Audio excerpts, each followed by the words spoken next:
Welcome to At the Table with Tony. My name is Anthony Scillia, better known as Tony Mangia, and we're back. It's 2021. Tony Mangia is back. At the Table with Tony, the podcast is back. The live stream is back, and I am so honored to bring on as my first guest in 2021 on the reboot of the podcast, a filmmaker. His name is Joseph Puleo. Did I say that right, Joe? That's right. All right, and he is the director of. I'm going to put it up right here. Here it is, right here. I have the CD in my hands, the DVD in my hands. It's called America's Last Little Italy, The Hill, and it delves into the history of St. Louis, Missouri's Italian Enclave, Little Italy. And so tonight, for the next hour or so, we're Italian, so we'll probably talk a little bit longer. We're going to delve into the documentary and also talk a little bit about The Hill, because I guess we should. I'll just get right in. Well, first of all, thank you for coming on the Joe Show. Merry Christmas, Happy New Year. Same to you. Thank you. So, and again, I want to thank you for taking some time out for come on the show today, and for being my first guest in months. So I appreciate it. Yeah, totally. Great. We're happy to be here.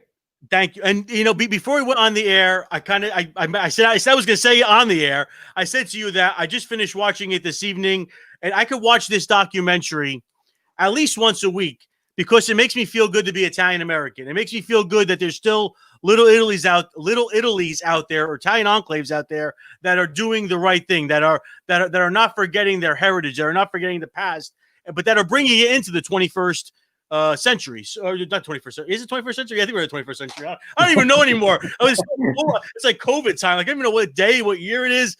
But again, so really, I was absolutely blown away. I kind of heard about the documentary over the summer. I guess there was some, talk about it. I guess things were kind of getting out there. Public. How would you say that? Publicly. So, and I had picked. I guess I ordered it. Probably, I guess it might be October or November. Yeah, that's when we first started. So Joe, first of all, I want to say congratulations on it, because really, like I said, the documentary makes me feel good to be Italian American. So, kind of my first question is, why did you decide to make this documentary? Well, kind of give us a little bit of history of it. So I'm an Italian American myself, and obviously very proud of my heritage, and also a filmmaker. Went to Lindenwood University in St. Charles. And I thought that this would be a good opportunity to put kind of two passions together. One being the Italian American heritage, and two being the love of filmmaking. And so that was kind of the beginning. But how this really started was, I was approached by our executive producer, Rio Vitale, who came to me with the idea of potentially doing a comprehensive documentary on the Hill. So there had been a lot of coffee table books, and there's been news stories around St. Louis that have obviously covered the neighborhood and all of the restaurants, but there had never been a documentary that went deep into the history of this neighborhood. And so myself, along with my co-producing partner, Steve Kokuris, had a meeting with Rio. We kind of discussed everything. And really, Rio's biggest thing was that a lot of the elderly residents on the Hill had started to pass away. And the thought process was, each time one of these Hill lifers, these residents of the neighborhood pass away, we're losing their stories as well. And so that really struck a chord with myself and Steve. And within 5 days, we were down on the Hill, and we had started rolling cameras, and we got our first interview. And we really, with having only that short a period of time between the idea coming to us and then going down on the Hill and filming, that only being 5 days to a week, there really was no time for pre-production. Wow. So Rio had written a book, which had a lot of photographs in it. There had also been a book by Gary Mormino, who was actually in our film. And so Rio gave me those two books. I read them, and overnight wrote down a loose outline so that I could have questions to ask all of these people that we were going to be interviewing.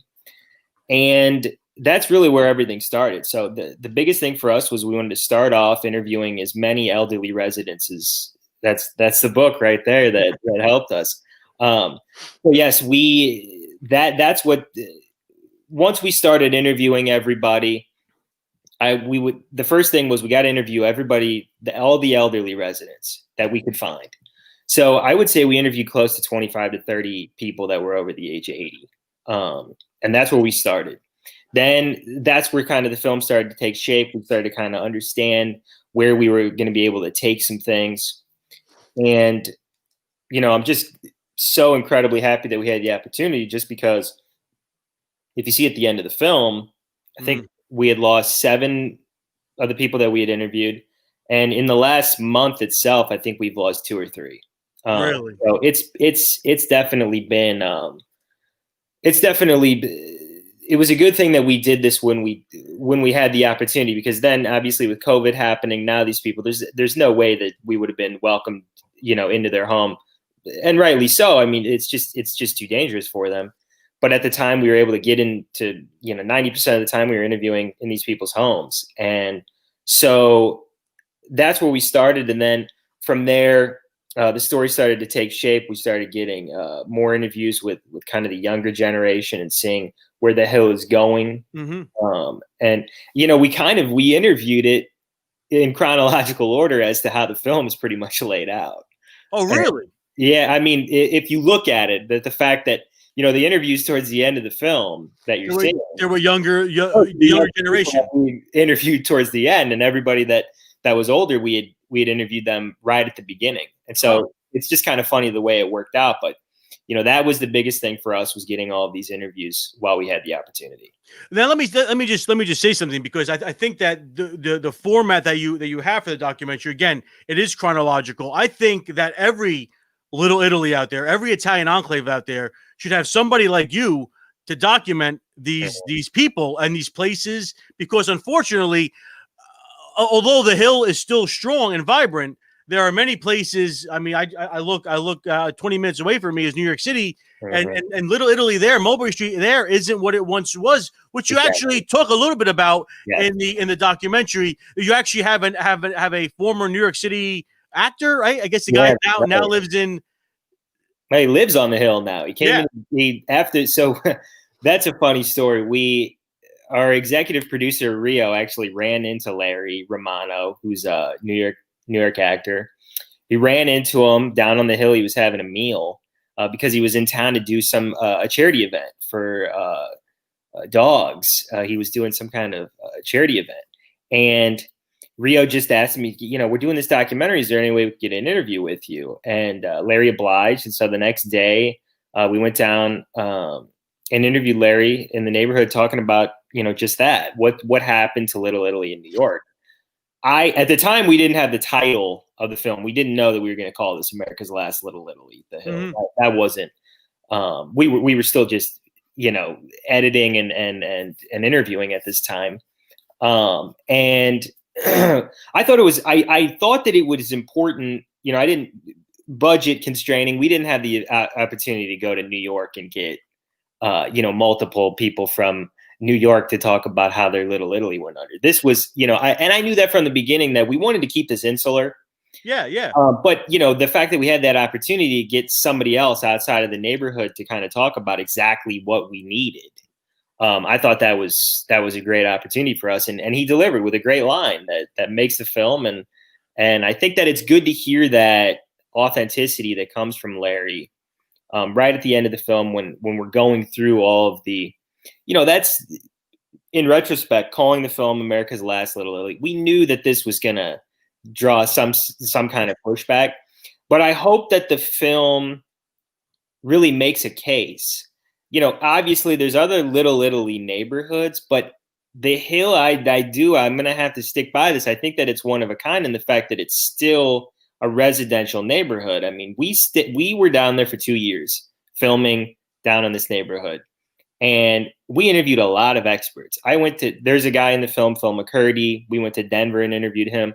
Flew in Gary Mormino, former president of Unico National, Angelo Cita, guys that have been to all of these Little Italy neighborhoods. Time and time again, they're saying the hill is the last one that still exists with that ethnic identity that it really started with. And, I said, if we're going to call it anything, and then we had Monsignor Bomarito say, almost the title, almost verbatim. He almost got the title exactly how we said it. But I felt that this was a compelling way that was going to get people to want to watch the film. But I think that we did make a compelling case that it was America's Last Little Italy. No, and definitely is, because I think what was said in the documentary is that, and like you just said now, that it is still a residential neighborhood. The people still live here. I think there was one shot that you had in the documentary. Now I forgot the gentleman's name, but there's a picture of him as a little boy standing on the stoop or standing on the front porch of his house, and then there's the picture of him, I guess maybe 60 years later, of him on the same exact stoop.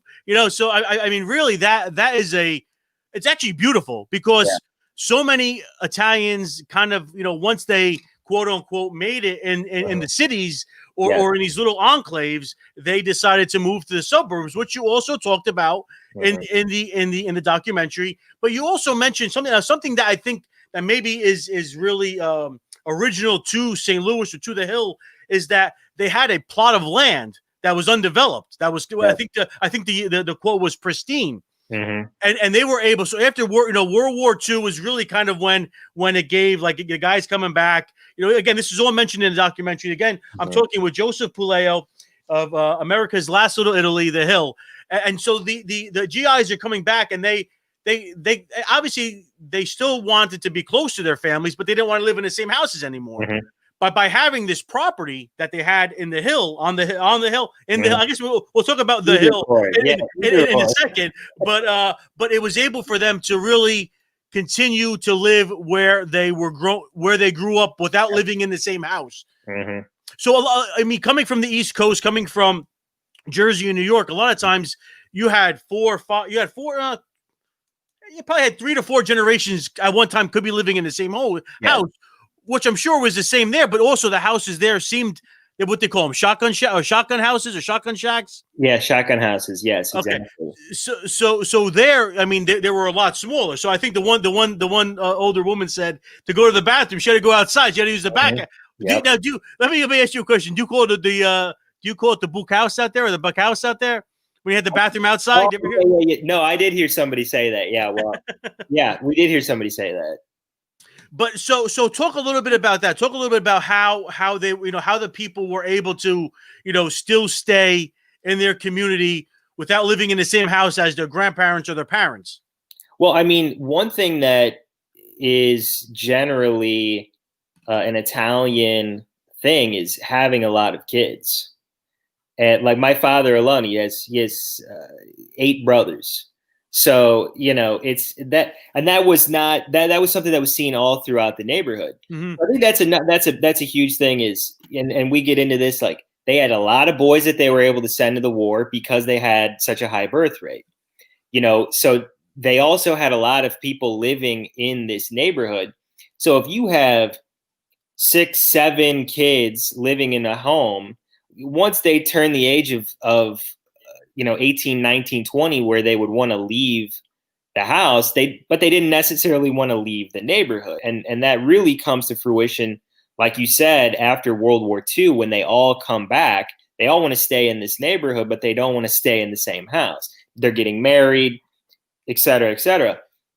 So the ability to develop this land and to build all of those homes, the gentleman that you're talking about that was standing on the stoop, that's he lives in Barrack Court, which is one of these streets that was developed after World War II, and that's exactly how they ended up. They ended up there. So that whole area over to the neighborhood is all new. I say newer, but they were made in the 50s and 60s, and the other houses are these shotgun homes. So there's kind of that mixture of homes on the hill. But I think that's one of the biggest things that, and that's Monsignor Polizzi is the associate pastor of St. Ambrose, and to me is the architect behind the hill today. And we give him all the credit in the world, because I think he deserves it, in that he sees what's happening across America during this time. In like what you said earlier, Italians, the more that they become successful, started to leave and go to the suburbs. Then the Little Italy neighborhood would go under. He wanted to make it, why don't we make this neighborhood as nice as possible to where A, no one ever wants to leave, and B, if we have such pride in the neighborhood, we could pass that down from the generations, and maybe he called, so the Hill Neighborhood Association that we get into, Hill 2000, the reason it was called Hill 2000 is because he wanted that to last until the year 2000. And so, in starting this in the 60s, that was, hopefully 40 years from now, this neighborhood still exists and doesn't go under like all these other. And here we are, today, 2021, the neighborhood is still, vibrant and attractive, and is, we're calling it the last Little Italy because that's how we feel with this neighborhood, is that, it still exists with that ethnic identity, and you're not seeing that anywhere else. That is true, and that's a good segue into I want to talk about, because there was kind of two really big personalities that you delve into, that you talk about in this documentary. Again, the documentary is America's Last Little Italy, The Hill. We'll talk about how you can get it in a little bit as well, but so you kind of delve into these two huge personalities. Kind of one in the, not really in the beginning of The Hill, but kind of, I guess, in the 40s and the 30s and the 40s. You have one who is a secular statesman or a secular man, and the other one is a religious man. So you mentioned the religious, the priest. You mentioned Monsignor Salvatore Polizzi, but the other person that kind of had a big impact on The Hill was a man by the name of Joe Casino. Yes, and he was involved with the YMCA's. Yeah, the Southside YMCA. And basically what Joe Casino did was, getting back to the fact that there was so many kids in the neighborhood, so many boys, he didn't want all of these boys getting into gangs, or B, getting into trouble, things that they shouldn't be doing. And he wanted kind of to focus them in sports. And he was able to start all of these sports clubs to where almost every block on the Hill would have their own sports club. And it's really remarkable that from these clubs came, a multitude of incredible athletes. 5 members of the 1950 soccer team, Joe Garagiola, and of course everyone's hero, Yogi Berra, as you're seeing, was kind of a product of these clubs that were started by Joe Casino. And it's really a remarkable thing when you think about it, that if not for this man seeing what's happening around him and really wanting to make a difference in these kids' lives, maybe you don't have a Yogi Berra, maybe you don't have a Joe Garagiola or the 1950 soccer team. And it's just a testament to him trying to do what was right and to help however he could. And it's that to us, myself being a huge baseball fan and being from St. Louis, I mean, that baseball is life here. But to have the opportunity to interview 5 or 6 of Yogi Berra's childhood friends and hearing these stories that had never been told or never been heard by anybody else, I mean, these guys had obviously told these stories to their family members multiple times because they had them down pat, but no one had ever taken the time to interview these guys on camera. And the fact that we were able to get 5 or 6 of these guys, now in their 80s and 90s, talking about Yogi Berra playing, baseball at recess and knocking the ball out of the park, and the fact that Yogi and Joe, they couldn't ever have them on the same team because if they did, the team wouldn't stand a chance. They had to split the teams up. I mean, it was just, to me, that was, we were just, grinning from ear to ear when we were hearing these stories, because we knew that it was just something that was so rare that we were able to get down on film. And we've already, 2 of those members, 2 of those 5 or 6 guys that we interviewed had already passed away since that time. So, that's the last time, anybody was ever going to be able to get the opportunity to hear that story. And we're just happy that we were the ones that were able to get it. And hopefully, the biggest thing for us was trying to make a film that stands the test of time, trying to make a film that can be passed down from generation to generation. We had when we were selling our DVDs, someone came up to us and she said, I need 9 DVDs or 10 DVDs. I'm like, wow, that's a lot of DVDs. She said, every single one of the grandkids is getting one of these DVDs to see where they came from. And I think that, you know, obviously that person's from the Hill and they have a familial connection to the neighborhood. But I think all Italian Americans, and not only Italians, I feel like any American can watch this. This is the story of the American dream. And I don't know that there's a better depiction of that than this neighborhood that these men were able to come over here, you know, just in hopes of a better life. They worked hard. They built up this own neighborhood. They built their own church. And I mean, this is something that is standing the test of time and still being here in 2021. I mean, these guys came over in the late 1800s and they started building this neighborhood, building their own homes. I mean, that's just, it's incredible. Now, I want to ask you a little bit about the people that came to the Hill. So, first of all, let's talk a little bit about the geography of St. Louis and of the Hill. So, is the Hill actually a hill? They say it's the highest point. It's high up. It's the highest point in St. Louis. Okay. But I mean, it's not like you're climbing up. You're not trekking up a mountain or anything like that. I mean, it's nothing like that. But I mean, you can.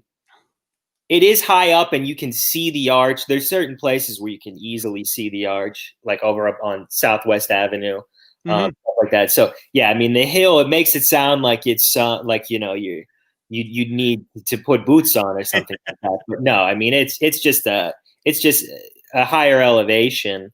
So yeah, that's in terms of the name. Yeah, we kind of get into that in the film and why it got its name with the. Yeah. Actually, I'm wearing the shirt here. That's right. I love it. La Montaña. So for those that don't know, Montaña is mountain, yeah. And so as they were coming out of the factory, out of the mines, right?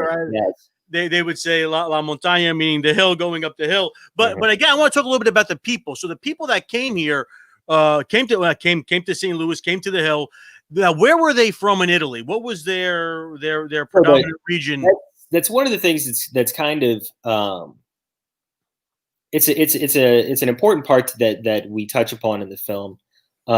So what separates this neighborhood generally is the fact that it was a northern Italian neighborhood. So generally, a lot of the time that you talk about these little Italies, it's almost 99% of the time it's Sicilian.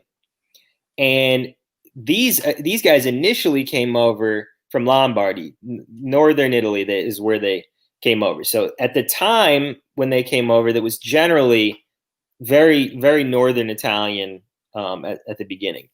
Then Sicilians started to come over kind of later, and that's whenever we get into in the film that north versus south divide that was seen on the Hill, and the fact that you had these two, sides that weren't necessarily getting along at the time.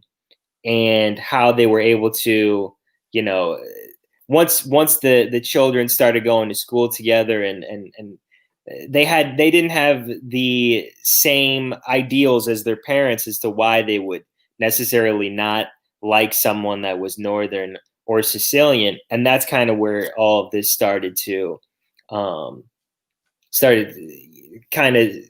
go away in terms of, I mean, not to say that it was gone 100%.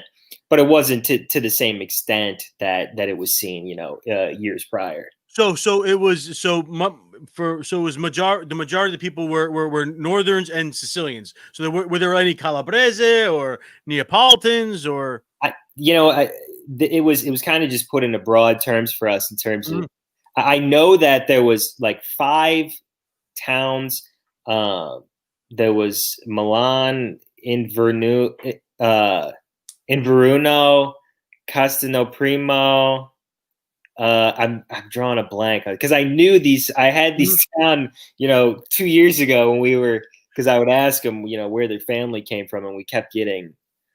I could be off on this. You haven't heard any of these. I could be off, but I'm almost positive that was. So it was, generally at the beginning it was very northern, and then the Sicilians came in, and then that it was a northern and Sicilian neighborhood. And Joe DiGregorio, the tour guide in the film, he's a Hill historian and also gives tours on the neighborhood. Talks about the fact that the Sicilians in the neighborhoods kind of took on the ideals of the Northerners and were a little more laid back, not as I mean, my family's Sicilian, and the funny part is, I'm Sicilian, and we've had some people make comments about the depiction, etc. It's like that video, that 8mm that you're seeing during that time, that's my family. Really? So I thought that was hilarious. They were like, Joe Puleo saying something negative about Sicilians. It's like, that's my family on the video. You know what I mean? Like, so I thought that was, I got a kick out of that. So Joe, so when your family came over, they settled on the Hill? So they came over. I did have family that was on the Hill. They came over. It was a lot of the Sicilians went downtown St. Louis. So it was kind of a different. The Sicilians a lot of them were downtown, and the Northerners were on the Hill. Again, though, the Little Italy downtown went under, and when that happened, they all went to the Hill. So that's kind of how that worked out. We didn't have the time to get into that in this documentary. I mean, I said from the beginning, I wanted to do this documentary. We wanted it to be 70 minutes. We came in exactly at 70 minutes. I mean, it's funny how it worked out, but I really had everything planned out. And in order to get into all of the Little Italy downtown, the reasons that went under, we just didn't have the time to do it. But I mean, it suffered the same fate that so many other Little Italies did, and the fact that it's just, When did that quote unquote go under? Was it in the 50s, the 60s? Yeah, it was around that time, maybe a little. I mean, I think it was a 20-year, 30-year process of it started going under, and then towards the 60s. That's where Polizzi came from, because but Polizzi sounds like a Sicilian name. Yeah, and so Polizzi saw what happened to the neighborhood that he initially grew up in, and that was one of the reasons. That was one of the main reasons why he was not going to let this happen to the Hill. Now that steps up and decides, well, we're going to take the necessary steps to make sure that this neighborhood doesn't suffer that same fate. Now that's an interesting point, because a lot of Little Italies, besides the Italians becoming more established, a lot of times it was the government that would come in and do and use urban renewal as an excuse to break up Italian communities. And this is documented really well in New York, where the BQE is. I don't know if you're familiar with Brooklyn at all. Yeah. But there was a church, Our Lady of Mount Carmel, and they say by destroying, not quote unquote destroying the church, they would be destroying the Italian community, because, as you mentioned or as is mentioned in your documentary, the church really is the pillar of the community. Yes. So what they did there in New York and in other places, and even in New Jersey, they did whatever they could to kind of break up these Italian communities. But what I think was amazing was, I guess it was in the late 60s, early 70s, when they wanted to put in I-44? 44, yeah. Highway 44. And how Monsignor Polizzi kind of like really put his foot down with the group of men and women on the Hill to say, no, you can't just come in here and break up our community without giving us some kind of a concession. Can you explain a little bit about, because I mean, many people probably have no idea what I-44 is, or so can you kind of explain a little bit about that? So the neighborhood during this time, Highway 44 was being developed. There was going to be an interstate that was going to run directly through the middle of the Hill. And so, obviously Polizzi, this is something that he was not happy about whatsoever.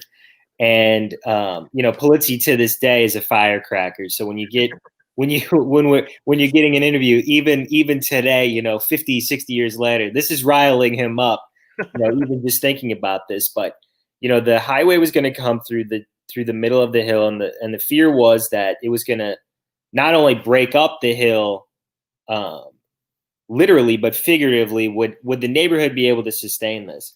And so they were successful in being able to move the highway over, instead of coming directly through the middle. They were able to move it up. It's still going to come through, but it's not going to be as divisive. And Polizzi's idea is we need an overpass. We have to be able to connect these two pieces of the hill to one another. And and we get into this in the film. At this time, a lot of the people that are living in the neighborhood are first, second, third generation Italians. And, these first, second generation, a lot of them don't even speak English. This neighborhood is all they've ever known. They walk everywhere. They don't even own cars. This neighborhood was completely self-sufficient. Everybody refers to it as a city within a city. So there was no reason for these Italians to ever leave this neighborhood. Now that this highway is going to come through, and we show a map in the film, kind of showing, okay, if you don't have the overpass and you have to go to one of these busy streets that are, on the outskirts, it's going to take these people forever to walk to church, to be able to walk to the grocery store. And so Polizzi really comes up with this idea: we need to get an overpass. And so they go to all the necessary people that you would go to. They go to local government, and they're turned down. And they go to Jefferson City, which is the capital of Missouri, and they're turned down. And so the only place left for them to go is the federal government. And so luckily at the time for them, there was an Italian American who was the Secretary of Transportation, John Volpe. And so they had a little sit down with John Volpe and explained the situation. And Volpe actually visited the neighborhood a few times and was able to see the neighborhood. And obviously it was, something that he understood. This is this is a special neighborhood. And so they talked to Nixon, and they were able to, everyone agreed, we got to save this neighborhood. We got to keep this neighborhood connected. So they were successful in getting their overpass. And it's really just, that's a huge part of the lore of the Hill, was the fact that, this little neighborhood in St. Louis was able to go and take on the government, and they were able to win. And it's really the will of Polizzi. He's someone that has an extremely strong will, but he also has the ability to get people to come together for a common goal. And that's something that, time and time again in looking at this neighborhood for these last 2.5 years that we've seen, I don't see, we talked about this, myself and my co-producers, and, a lot of people that we interviewed. I don't see why this neighborhood can't be duplicated by other neighborhoods, other cities, things like that. The Hill is at this time, especially, they were generally uneducated. They didn't have money. It's not like they were rich, but all they had their pride in being Italian, their pride in their neighborhood, their pride in their home, trying to make it as nice as possible. And to have this neighborhood have some of the highest property value in all of St. Louis, that's just incredible. And I don't see why other people can't kind of follow that trend to, if you just make the neighborhood as nice as possible. And the thing that was remarkable with the Hill, everyone bought in. And you hear that there's a guy in our film, Jim Merlo, and they were kind of self-policing each other. You hear famous stories of Hill residents of Monsignor Polizzi knocking on your door, telling you, I think it's time to get the lawnmower out, things like that. He was definitely a micromanager, but I don't know that in other neighborhoods, someone doing that, you wouldn't just get told, to go screw yourself. But they just did. It was like everyone bought in. And what Merlo said in the self-policing was, if we saw something happening on the neighborhood that wasn't bringing pride to the neighborhood, you were going to hear about it. And so I think that's a huge part of what makes the Hill, still makes it unique and still, lasts to this day, is if they were seeing things that were happening on the neighborhood that they necessarily didn't agree with, you're going to get an earful. And there was that buy-in. They all bought into this idea that let's make this neighborhood as nice as possible. and let's preserve, our heritage. And they were able to pull it off. I want to thank again. This is I'm being joined today by Joseph Puleo. He is the filmmaker of America's Last Little Italy, The Hill. Now, Joe, how can people purchase the DVD? How can they see? Can they purchase it? Is it streaming? Like, what's the? So we got it all. We got it all. If you go to the Facebook page, facebook.com/thehilldoc, or you just search America's Last Little Italy, The Hill on Facebook, you'll see we have our DVD for sale. We have a PayPal link. We also got a Facebook shop, so you can click on that and get it that way. We'll get the DVD sent out to you if you want to own, a physical copy of the DVD. We also are available streaming on Amazon Prime Video, and that's available for rent or purchase. You could rent it for $4.99 or purchase it for $9.99, and the DVD is selling for $20. So we have all the avenues covered. If this film is something that you want to take a look at, we got you covered, and we'd love to get as many people to see this film as possible, and hopefully just bring this neighborhood to the forefront. But also, like you said earlier, celebrating that Italian heritage, to when you watch this film, you can have a sense of pride, even though this isn't your neighborhood. This is your culture. This is your heritage, and I think that that's what's resonating with so many people across the country. Is when we premiered the film in July at the Filmmaker Showcase here in St. Louis, and it was breaking ticket records because, it's extremely popular in St. Louis, and with COVID, the ability to watch the film wherever and streaming is a lot easier than going to a movie theater. There were many factors, but also this film resonates with people, and they were selling tickets in Italy. In Italy, they were selling tickets in New York and in Chicago and all throughout where these large Italian communities are. And we were shocked. We couldn't believe really that the film was traveling before we were putting in the resources to try and reach these people with sponsored ads or anything like that. We were just, we put the film into this festival, and then all of a sudden, we started getting all of these people watching it. It's really, we just can't believe how much the film is resonating, and we couldn't be happier. Well, I got to say, buy the DVD because, again, you could take it out, if you watch it when you get it and you put it on the shelf for a week and then watch it again, because really, like I watched this, I think 2 or 3 times, 2 times. Yeah, it was 2 times I watched this, and I got something different out of the first time and out of the second time. So you really pick up different things, and you pick up more things. So I have to say, buy the DVD. Go to the Facebook page. It's on the bottom of the screen. Facebook.com/thehilldoc and buy the buy the DVD. I mean, come on. And again, it's supporting Italian Americans. So that's the most important thing. 100%. Are there do you have T-shirts with the Hill or hats or stuff like other kind of merchandising? We got it all. Yeah, we got it all. We have the hats, we get the T-shirts. So the shirt you're wearing is actually, we did a collaboration with Series 6, which is a local St. Louis clothing supplier.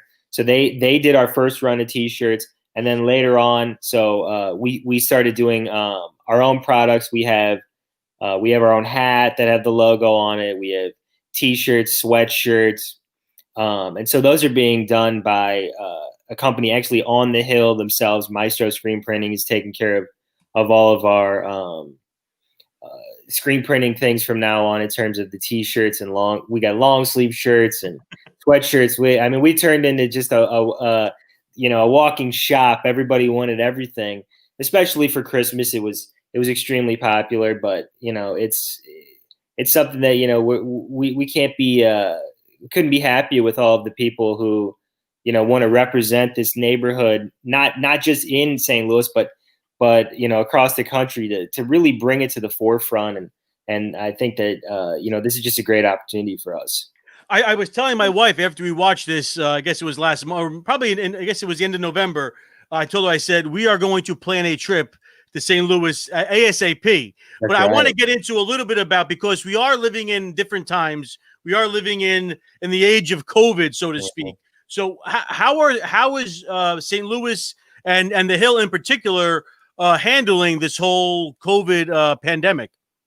Well, the people, so there's St. Louis City and St. Louis County. It's kind of odd the way that St. Louis is set up.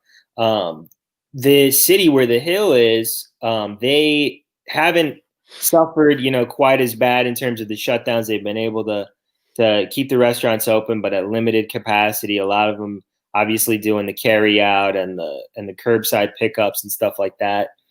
And so they've been able to kind of, hopefully weather that storm and be able to come back out of this. But, we've just been so happy that we've been able to help the neighborhood and these restaurants in bringing, a lot of attention to the neighborhood, definitely in St. Louis, to where people are saying, let's go out to the Hill and let's have a meal out there and let's support these local businesses and these family-owned restaurants and family-owned businesses that you see throughout the neighborhood. I mean, like we say in the film, there's 30, 35 restaurants, family-owned businesses on the Hill. I mean, that's the thing. I think there's another thing that gets lost is the sheer scope of the neighborhood being 52 square blocks, that you'll be, there's the hub of the neighborhood, which is obviously St. Ambrose, which is where the photo is.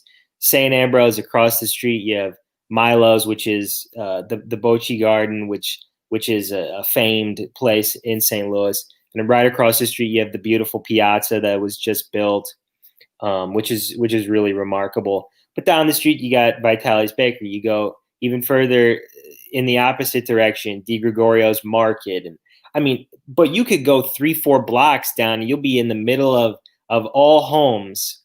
And then you'll look over to the right or the left, and there's 3 restaurants. So it's really, I mean, it's just, the Hill is, and that's something at the end of the film that we wanted to talk about, where a lot of the people, when we're saying Little Italy, they're thinking, what do you mean? There's still Little Italy in San Diego, or there's still Little Italy. We had somebody message yesterday about that there's a Little Italy in Chicago. Okay, there's a lot of restaurants in Chicago and but we that was one of the things that a lot of the experts, brought to our attention multiple times, was the med complex and or the college that they put down in the middle of the neighborhood, and it kind of broke up that neighborhood and stuff like that. And so you're not seeing necessarily the same, it's like, it's so hard to get into the minutia of what is a Little Italy versus what isn't a Little Italy. This is a neighborhood. You come down here, and I can't wait till you come here, and we'll definitely go have a meal and take you around and able to see everything. I think you're going to be really amazed at what it is down here. The fact that you're seeing it, that it's still a residential neighborhood, that you walk everywhere, and you see that I mean, we were just down there, this last month, seeing the what we were selling our DVDs.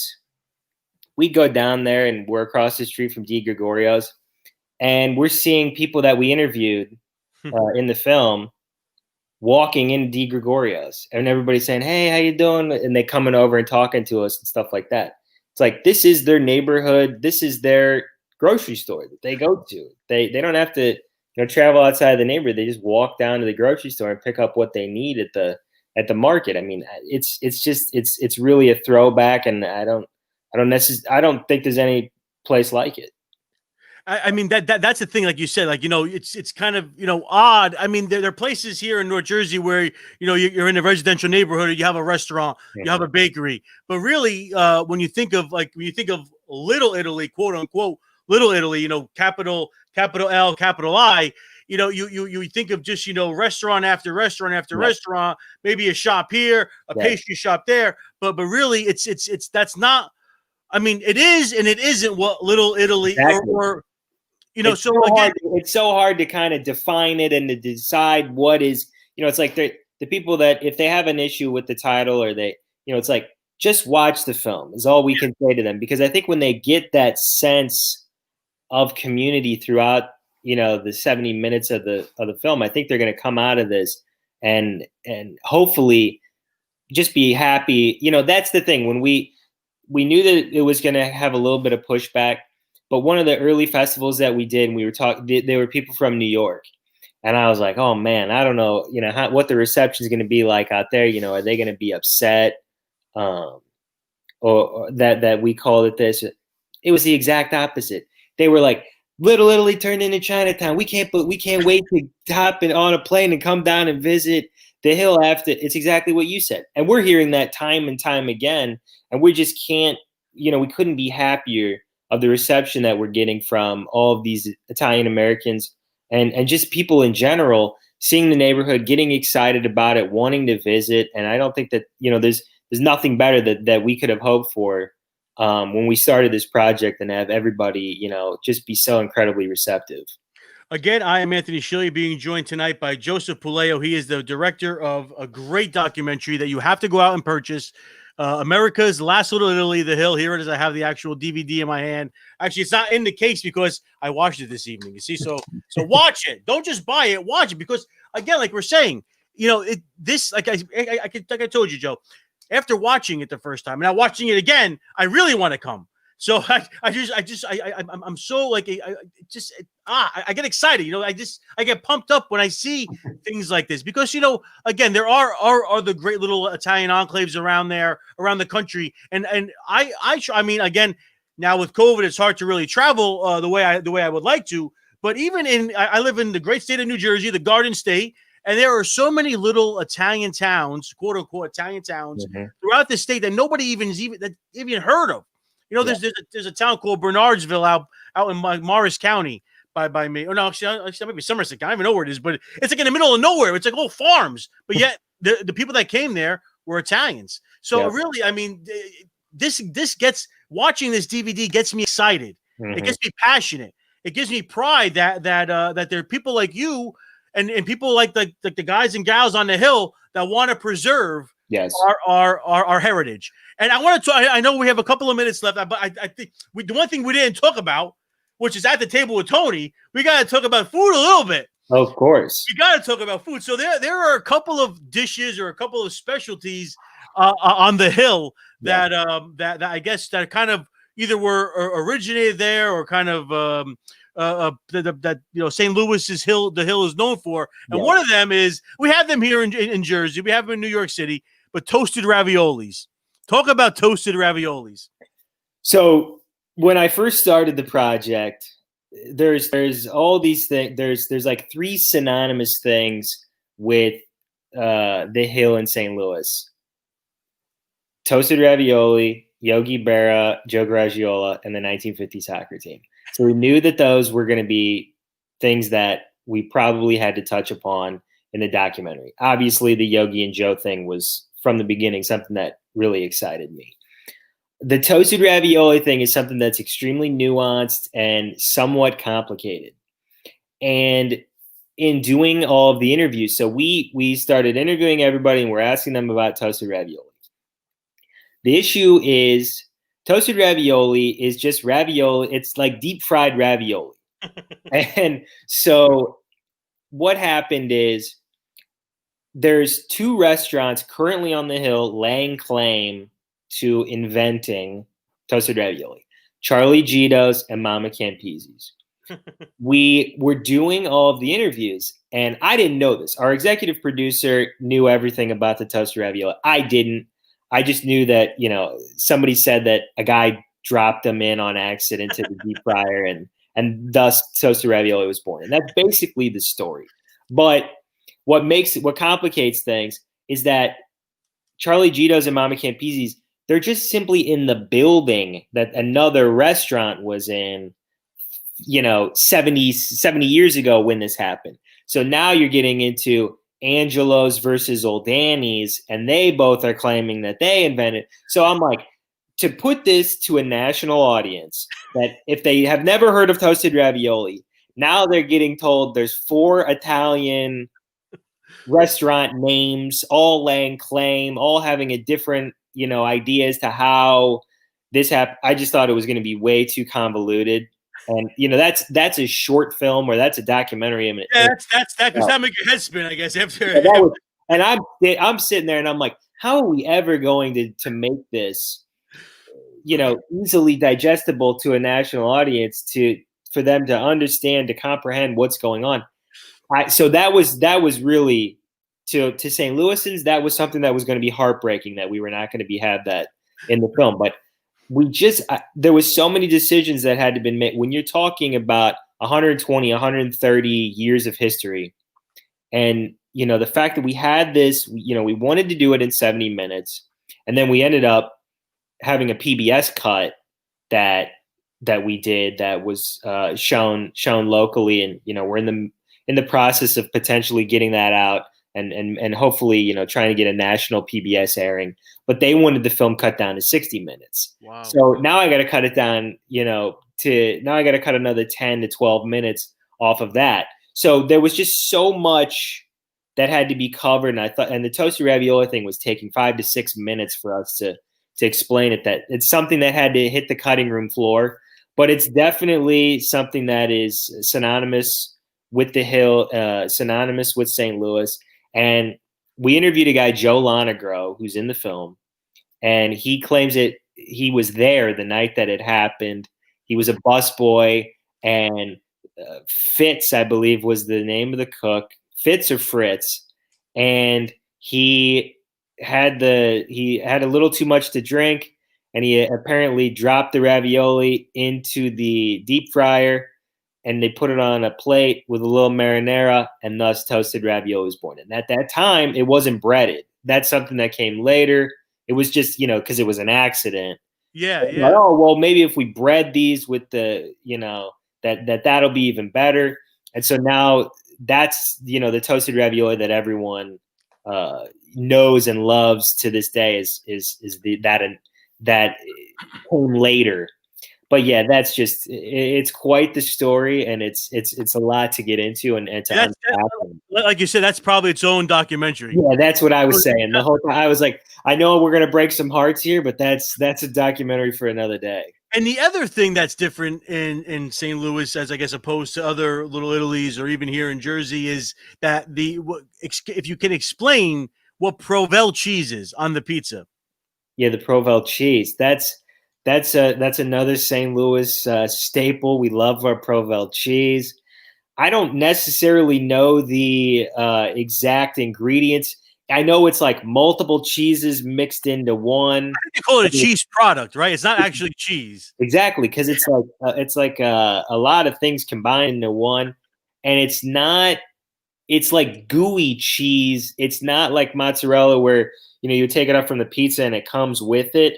This like sticks to it. It's got more of a. It's very textured, and it's like a smooth. It's like a smooth and gooey, as where mozzarella is textured and it'll pull up. So it's definitely different. It's definitely something St. Louis. And like our pizzas, we have flat pizzas. The thin crust is St. Louis style, and Emo's is probably our most famous pizza place. And you do square cuts though? You do the cuts? Yeah. Square cuts, right? Well, they call it the square beyond compare is their slogan. And yeah, that it's not slices, it's squares. And it's almost like crackery. It like the crust is kind of crackery. It's crunchy. And I love it. I mean, but I'm St. Louis to the core. So I mean, I'm all for St. Louis style pizza. So what are so Emo? That's like the big one, right? Emo is kind of like the originator or the. Yeah, Emo's is the biggest one out here. But there's a lot. I mean, if you go to any of the restaurants on the hill, they're all going to be serving St. Louis style pizzas. There are some. There's newer pizza places that are offering thicker crust and stuff like that. I think one just opened up like a month ago. So it's good to see new business coming in down there, especially during this time, which I mean it's got to be tough to be opening a business right now. But one of the most cliche questions, though, I have to say is it sauce or gravy down there? Oh, it's sauce. We're sauce all day, no gravy. I don't know. That's more of an East Coast thing, correct? Yeah, I guess so. I guess it's like a New York, Philadelphia. Philadelphia says gravy. Kind of New York, New Jersey, they were kind of split. I always grew up saying sauce, but we're sauce. We're definitely sauce. My my wife actually she commented there's a restaurant in Brooklyn called Speedy Romeo, and he's originally the owner's originally from St. Louis. Oh, and wow. he makes a pizza with the Provel cheese on it. Oh, great. I didn't know that. That's awesome. Yeah. Good to see they're reaching beyond Yeah, his name is Justin. I'm gonna totally mess up his last name. It's Bazdarich. That's his last name. But his dad, I believe, is Italian and whatever Bazdarich is. But yeah, great guy. Justin's a great guy. Right. Joe, you there? I thought I lost you. Sorry. No, I'm here. But no. So what would be the quintessential Hill meal? Like what would you start out with? What would you end with? Is it is it the cannoli? Is it the tiramisu? Like what?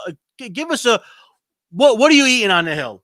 Yeah, so I've had this question a lot throughout. Everybody wants to know my favorites. So my favorites, in terms of, I'm a big sandwich guy. I love sandwiches. Adriana's got the meatball sandwich. I think that's the best meatball sandwich on the Hill. What they do that's different, they pound the patties. They pound the meatballs to make them into patties so they're flat. Oh. And so you're getting a meatball on every bite, because generally with a meatball sandwich, you just get that one bread bite. Yeah. Because you're getting meatball on every bite. I think that is, to me, the best sandwich on the Hill. I think Antonino's has the best toasted ravioli. Those are homemade, and I've seen them make them in person. It was quite the sight. They've been on the Food Network. They're kind of known as having the best toasted ravioli on the Hill. Those are phenomenal. The bakery, we love both Missouri Bakery and Vitali's Bakery are my favorites personally. But they got this thing called the chocolate drop at Missouri Bakery, and it's like a flat, almost like a donut with chocolate on top. It's like a I don't even know how to describe them. They're round, little, and they're flat with and with the chocolate on top. They call them chocolate drops. Those are phenomenal. And that they made a joke. One of the guys, so Ben Gambaro is Missouri Bakery, who's in the film. He recently passed away, but we were talking off camera, and he was making a joke along the lines of, with the McDonald's sign, like more a billion patties. So it's like a billion chocolate drops sold from the beginning. Because that's the thing. You go down to Missouri Bakery, you can't be leaving without one of those. They're just too good. And so those are really the places that I would go. And you can't go down on the Hill and not get a good meal. I mean, Canetto's, who's in the film, John Tony's, who's in the film. They got it both too. They got Sicilian, they got Northern. So they got, there's the Northern restaurants where you'd be looking more towards the cream sauces, and then you'd be the Sicilian. John Tony is Sicilian from Sicily. He came over and made this restaurant. He's in the film. He's got the funny "eat is number one" was his line. When we asked, I said, "What's what is it about Italians and food?" And it was just simply, "Eat is number one." That's what we do. We eat. We're Italian. We eat. And I don't know if there's a more true line in the 70-minute film than "We're Italians. We eat." I mean, that's. But I mean, that's the absolute truth. I think about it. We're eating from the time that we're born to the time that we die. So whether it's at a baptism, a wedding, a funeral, Sunday dinner, I know you touch a lot on Sunday dinners in a documentary. I mean, it's just this is what we family, faith. I always say it's the 3 F's: faith, family, and food. Those are the most important things for any Italian American. Yeah. Well, that was funny. When I interviewed everybody, I called that the triangle. Yeah. And I would ask them about that. And they were like, "Well, we got to add the church. We got to or it was like St. Ambrose." Yeah. I mean, yeah, faith was in there as well. Yeah. It's just, that's everything. I do want to post here. I mean, looking at the picture, I mean, I love visiting churches. I'm a big looking at the statues, looking at the churches, the architecture, the stained glass. And on the screen right now, I have the picture of the exterior of St. Ambrose Church. And here's a shot the interior of St. Ambrose Church, but really is such a gorgeous church. Incredible. And built, built on the backs of the Italian immigrants. Yes.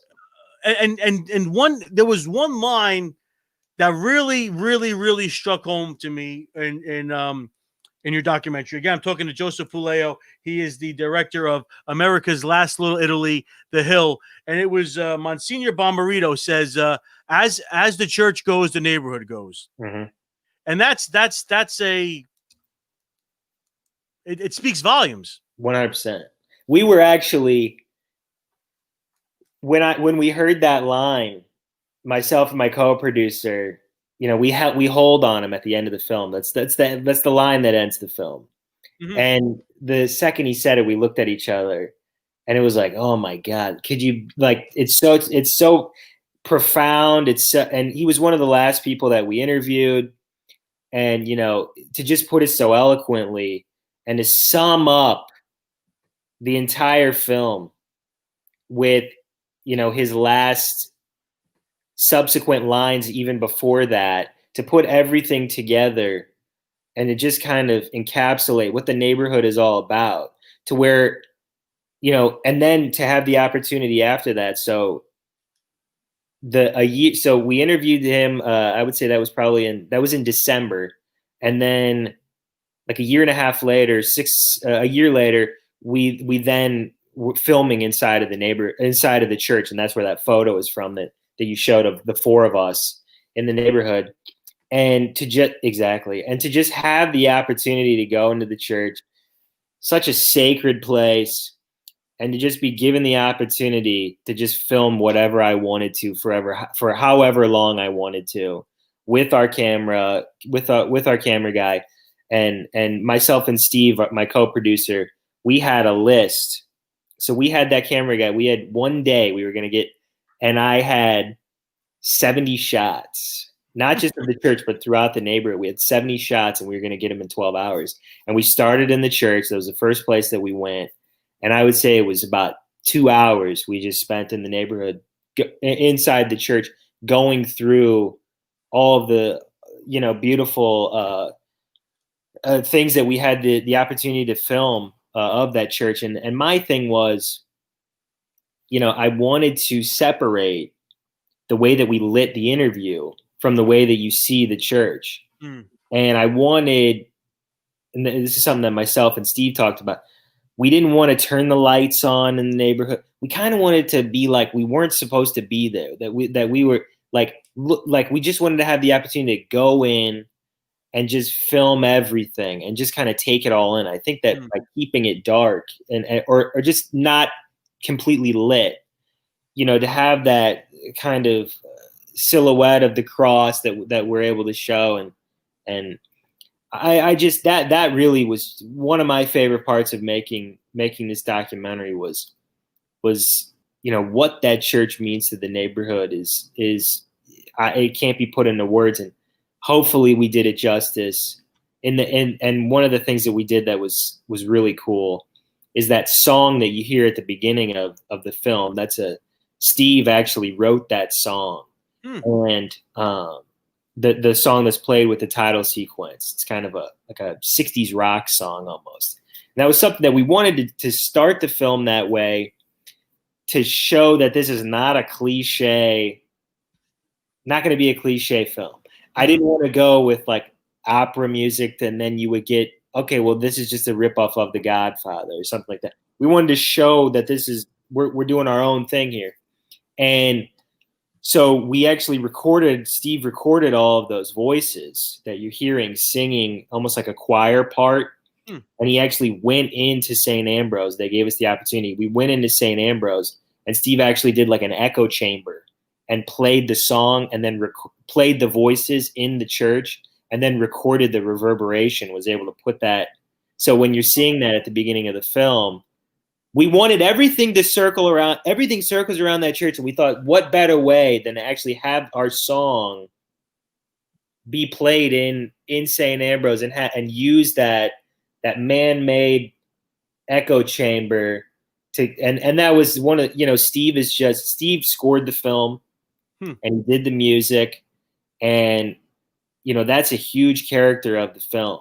And, he just absolutely knocked it out of the park with not only the original songs, but also, his needle drops throughout, and how he, wanted to segue us with music. And, it's to me, it's one of the best parts of the entire film. I mean, again, the documentary is a must see, especially for any Italian American, near, far, New York, California, Chicago, even down in Tampa. There's a lot of Italians down in Florida as well. So you have to see this documentary.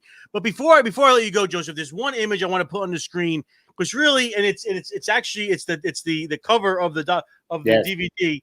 And just look at that. Just look at that picture. Just look at that picture. I mean, really, it speaks volume. I mean, like if the picture could talk, what are these guys thinking? What are these guys saying? What's the conversation? It just that to me is a beautiful slice of Italian Americana.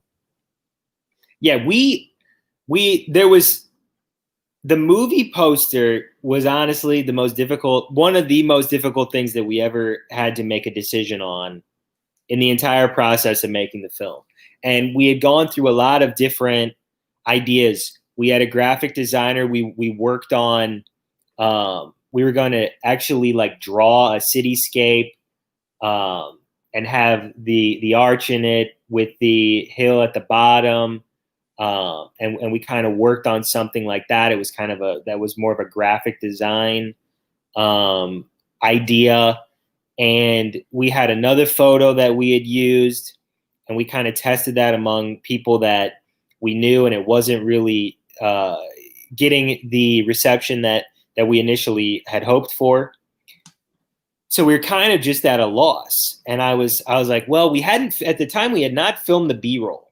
We had not gone out and filmed like that shot that's in the background. We hadn't done that. So I thought, well, maybe I'll find something, a striking image from something that we filmed. And Rio, who had done the book, and also the neighborhood organization, they donated photos and let us, kind of have whatever we wanted.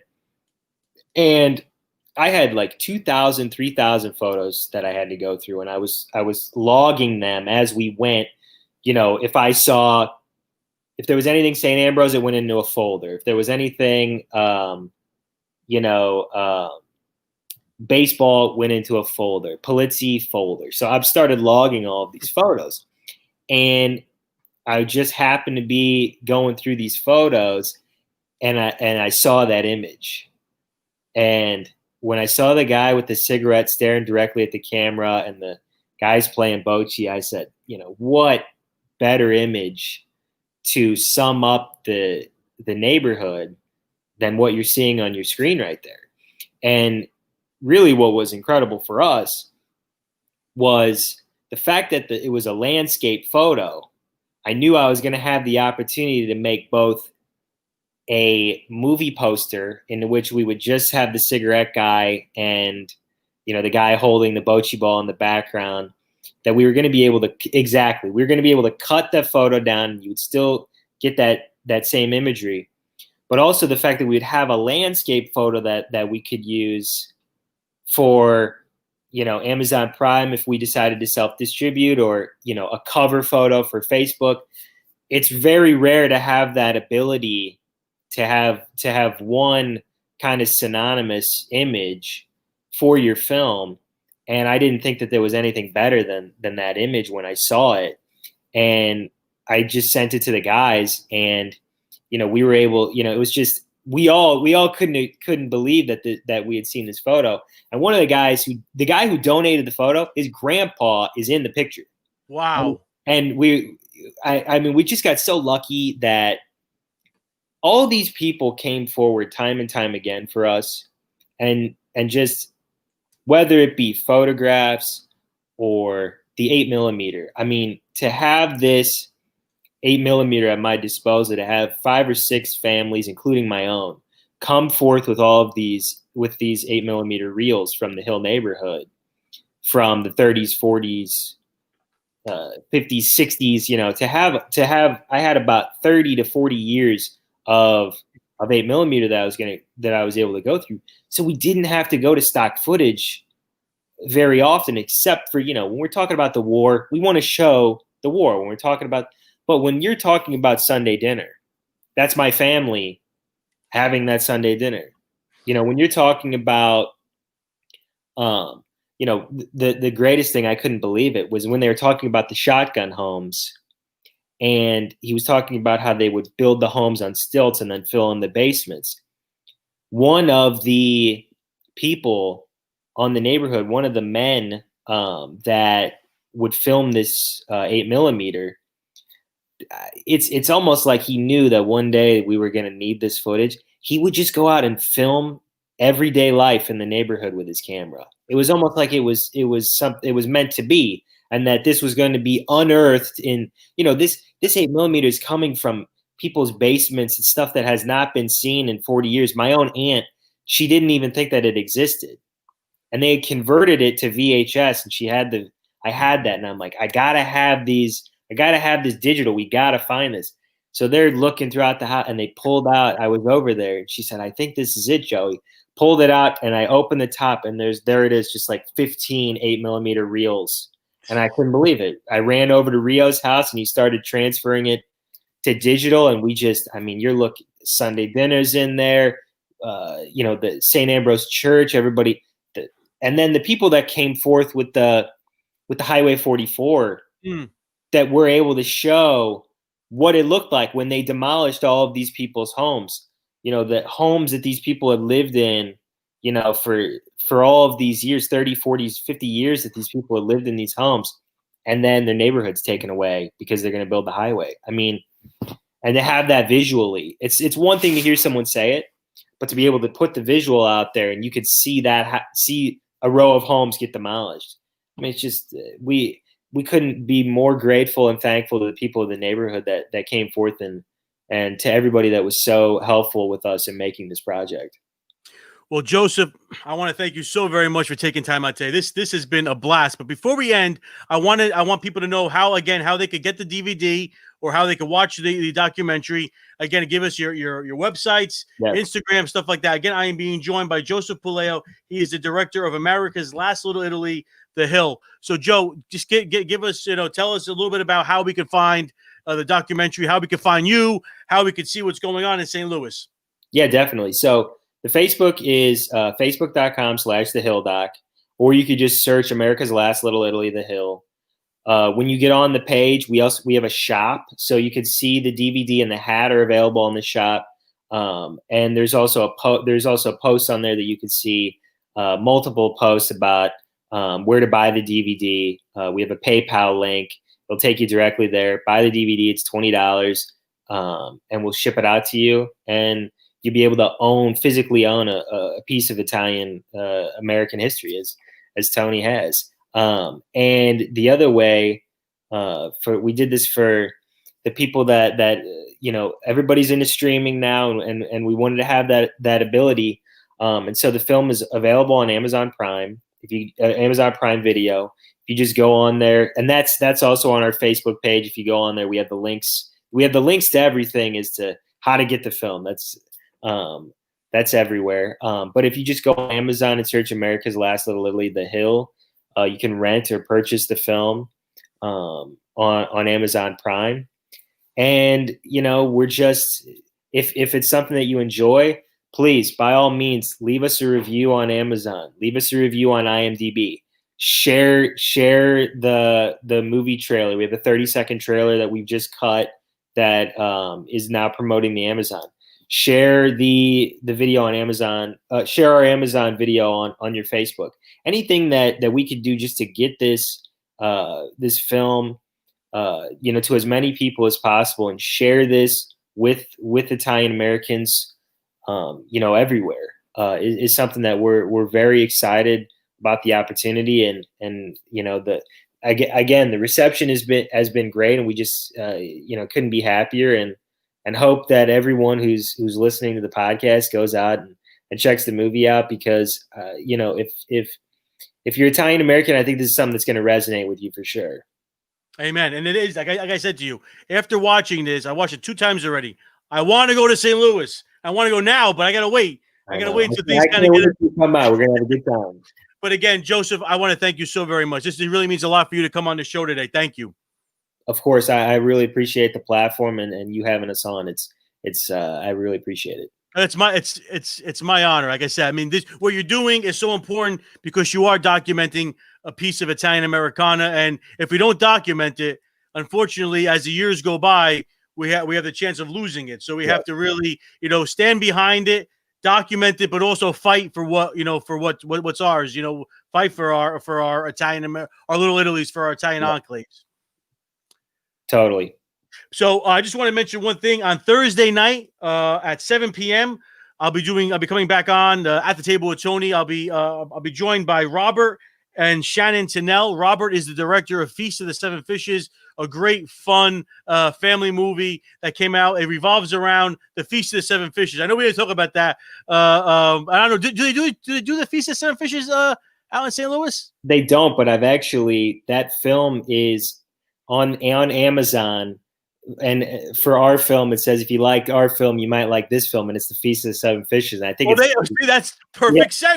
Yeah, I know. I think it's funny. I mean, it's I think we're the two most popular Italian films on Amazon right now.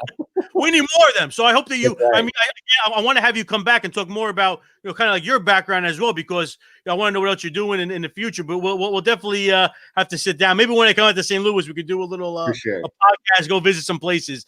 So again, that's going to be Thursday night, joined by Robert and Shannon Tinnell. I'm looking forward to speaking with them. Again, I want to thank you so much, Joseph. Go and get this DVD. Go and buy the DVD. Go on to Facebook. It's on the bottom of the screen, facebook.com/thehilldoc, and check it out. Google Joe. And again, you'll be able to watch this podcast on the social media streams, and as well as it'll be an audio podcast. I'll put it up onto my actual audio podcast as well. So again, go out there and support these little Italian American heroes. You guys are heroes. What you're doing, because it's so important. And again, I want to thank you, Joe. Thank you so much. I am Anthony Scillia, better known as Tony Mangia. We'll see you next time.